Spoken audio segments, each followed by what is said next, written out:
안녕하세요. 6월 2일 월요일입니다. 자, 주말에 통치구조를 하신 분들이야 오늘도 보니까 매일 보지만 또 주말을 잘 쉬고 오늘 또 다시금 또 오늘이 선거 마지막 선거운동 일이죠. 내일 선거일 날은 일단 선거일 날은 선거운동을 하지 않습니다. 우리 선거제도, 선거권 많이 보셨죠?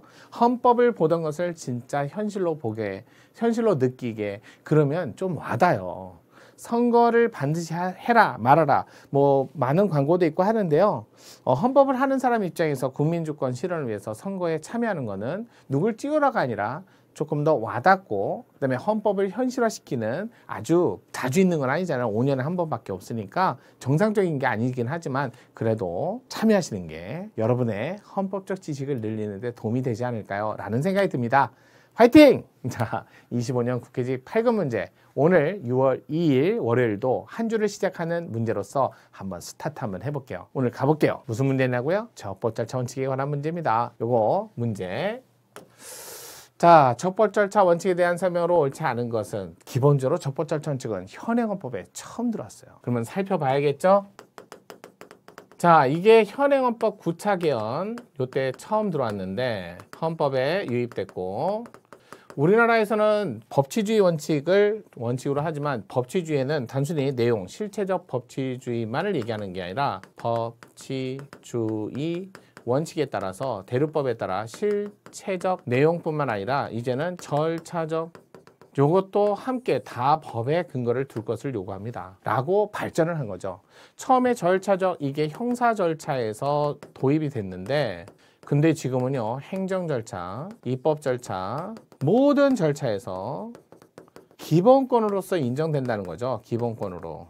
그래서 모든 절차로 확대됐다. 하지만 단 하나만 탄핵 절차 같은 탄핵과 같은 국가기관 내부에서 국가기관 간의 자 절차 문제는 절차는 국민 간의 기본권이 아니잖아요. 절차에는 기본권으로서 적법 절차 원칙을 그대로 적용, 직접 또는 그대로 적용할 건 아니죠. 왜? 그들만의 리그에서 적법 절차는 있어도 기본권은 아니잖아요. 국가 대 국민 간의 관계는 요거 하나만. 그래서 이제 12조 1항 이거는 원칙, 적법 절차 원칙의 대원칙이야. 적법 절차 원칙에서 쓰는 가장 일반 조항이에요. 일반 조항, 일반 원칙 조항. 그래서 모든 영역에서 쓰는 적법 절차 원칙의 일반 조항인데 그 중에 12조 3항 해갖고 이거는 일반 12조 1항의 특별 조문이에요. 특별 규정이에요. 그러면 만약에 이걸 벤다이어 그림을 그리면 이렇게 해갖고 이렇게 들어갈 수 있죠. 일반 규정, 특별 규정. 그러면 특별 규정을 검토했으면 별도로 일반 규정을 검토할 필요가 없게 돼요. 그럼 이게 뭐냐고요? 요게 12조 3항이 영장제도예요. 그럼 여기는 적법 절차 원칙이고요. 그러면 만약에 영장 제도를 검토했는데 위반이다. 그러면 당연히 적법 절차 원칙에도 반하는 거죠. 왜? 중첩되니까. 이렇게 나오는 거예요. 영장주의 반하면 당연히 적법 절차 원칙에도 반하는 거예요.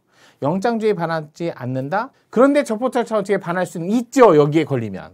그건 영장은 아니지만 적법 절차 원칙에 반할 수도 있죠. 그러니까 객관식 문제 이렇게 나오는 거예요. 영장주의 원칙에 반한다. 원칙에 위반했다. 반했다. 그러면 당연히 적법 절차 원칙에 반한다. 원칙에 반한다. 이런 공식은 있어요.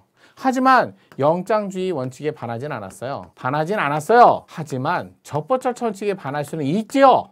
원칙에 반할 수 있습니다. 있습니다. 왜? 여기가 걸린 게 아니라 여기가 걸린 게 아니라 여기 걸릴 수도 있잖아요. 이렇게 나오는 거야. 그러니까 이런 건 없죠. 영장주의 원칙에 반하는데 적법 절차 원칙에 반하지 않는다. 그런 논리는 없다는 거예요. 그러니까 지문이 나오면 요 정도는 나올 수 있어요. 그러니까 영장주의 반하지 않는다. 근데 적법 절차 원칙에 반할 수 있어요. 그게 영장주의가 아닌 절차적 문제라면. 근데 영장주의에 반했다. 그러면 당연히 적법 절차 원칙에 반하는 거야. 이거를 객관식 지문에 내서 모르시면 큰일 납니다. 기본이에요. 그래서 영장주의 검사가 신청한 누구한테? 법원에. 그러면 신청을 하면 여기에 따라서 허가해 주는 거잖아요. 허가. 그래서 여기서 말하는 영장은 이건 허가장이다. 이렇게 표현을 하는 거죠. 여기서 말하는 영장은 허가장. 이렇게 표현하는 거고. 다만 뒤에 뭐라고 써 있어요? 자, 긴급체포 현행범. 긴급 현행범인 경우는 영장 없이 체포를 했다가 48시간 이내에 신청을 하는 거죠. 무슨 신청?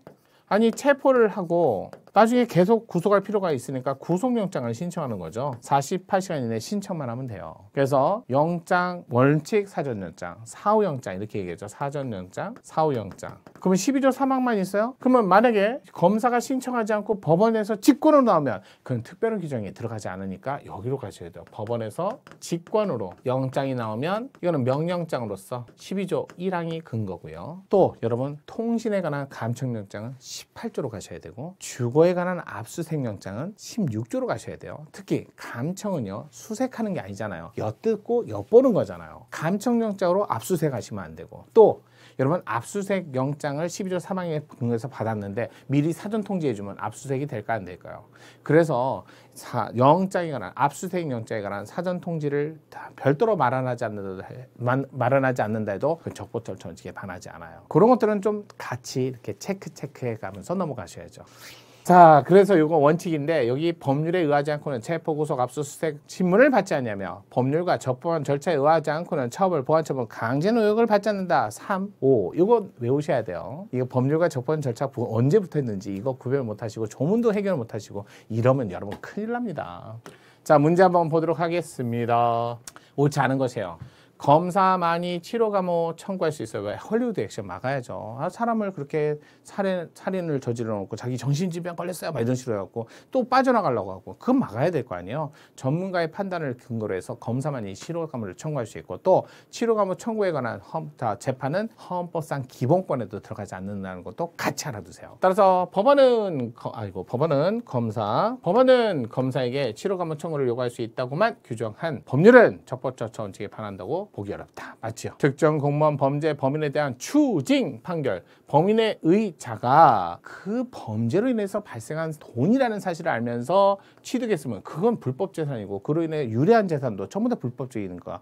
그건 추징 대상. 따라서 그 범인의 의자를 상대로 집행을 할 수 있도록 규정한 것은 적법절차 원칙에 반한다 볼 수 없다. 맞는 지문. 3번 대통령 개성공단 즉시 운영자 전면 중단 22년도 판례였죠. 통일부 장관은 대통령 지시에 따라 철수 계획을 마련하고 관련 기업인들에게 통보한 다음 개성공단을 전면 중단 성명 발표.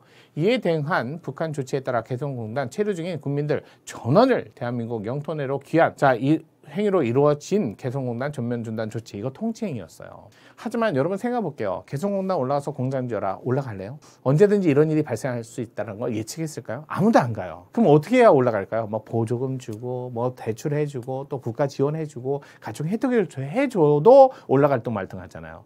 그래서 이미 이 사람들은 자기가 올라갔을 때 발생할 걸 알고 있었고 또 거기에 대한 충분한 대처가 있었기 때문에 이제 와서 중단한다 해서 이들의 어떤 재산권 침해를 이루 보상 조치를 따로 해야 할 의무가 없었어요. 따라서 귀환하도록 한 일련의 행위로 이루어진 개성공단 전면 중단 조치가 이미 알 수 있었고 충분히 알 수 있는 상태에서 나머지 다 다른 법률이 마련돼 있고 이미 보상 조치가 이루어졌기 때문에 영업의 자유, 재산권을 침해한 것으로 볼 수 없다. 자, 이렇게 보시면 될 것 같습니다. 4번 판결 선고 전 구금 일수 산입 규정한 형법 57조 1항 일부 여러분 판결 선고 전 구금 일수는 지금은 판결 선고 전의 구금이나 판결 확정 이후의 구금이나 본질이 같습니다. 그러면 판결 선고 전 구금 일수는 일부도 아니라 전부 산입해 줘야 돼요. 근데 일부만 이건 무죄 추정 원칙에 반하는 거죠. 따라서 적법절차 원칙 무죄 추정 원칙에 반하여 합리성 정당성이 없이 신체의 자유를 지나치게 제한으로써 헌법에 위반된다. 맞는 지문. 그러면 정답이 5번이네요. 자, 법원의 구속 집행 정지 결정에 대해서 검사가 즉시 항고를 할 수 있도록 한 형사소송법 조항. 자, 구속 집행 정지 결정. 그래요. 이건 뭐 하는 거예요? 구속 여부는 법원의 결정이 있어야 되잖아요. 근데 법원의 결정을 했는데도 불구하고 집행 정지하라고. 근데 갑자기 검사가 즉시 항고하면 이 법원의 결정이 번복이 돼버리는 거예요. 그러니까 법원에서 결정할 내용을 검사가 번복하면 검사가 위인가요? 안 되잖아요. 그래서 이게 위헌 결정 났어요. 결국 영장주의 반했다. 그럼 아까 얘기했죠. 영장주의 반하면 적법절차 원칙에도 반한 거다. 드디어 나왔네요. 5번이 정답이었습니다. 이거 너무 쉬운 거 아니에요? 이거 아니까 쉬운 거죠. 저랑 같이 하니까 쉬운 거죠. 앞으로도 계속 하실 거죠? 자, 그래서 정답이 5번이었어요. 이번에 하나 건졌습니다. 내일도 저랑 같이 하시면 이런 거 건질 수 있어요. 자, 내일도 여러분과 함께 하겠습니다. 정인행입니다.